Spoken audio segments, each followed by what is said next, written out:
శ్రీ పొట్టి శ్రీరాములు మహానాడు వేదిక పసుపు వర్ణం దాల్చి అనుకూలించిన చల్లని వాతావరణంలో కార్యకర్తల సమిష్టి భాగస్వామ్యంతో సాగింది.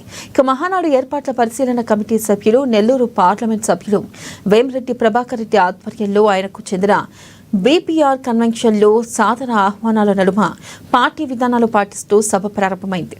జిల్లాకు చెందిన మంత్రులు, ఎమ్మెల్యేలు, వివిధ విభాగాలకు చెందిన నాయకులు పార్టీ పతాకాన్ని ఆవిష్కరణ కార్యక్రమంలో పాల్గొని గౌరవ వందనం సమర్పించారు.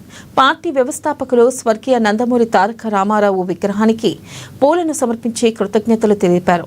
ఇక టీడీపీ జిల్లా అధ్యక్షులు, రాష్ట్ర వక్ఫ్ board chairman Abdul Aziz party జిల్లా నివేదికను సమర్పించి జిల్లా వ్యాప్తంగా నియోజకవర్గ స్థాయిలో ఆమోదించిన అభివృద్ధి పనులు అజెండాను జిల్లా మహానాడు ముందు ఉంచారు.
ముందుకు వస్తుంది అని చెప్పి ఒక ఆలోచనతో ఈ తెలుగుదేశం పార్టీ పెట్టడం జరిగింది.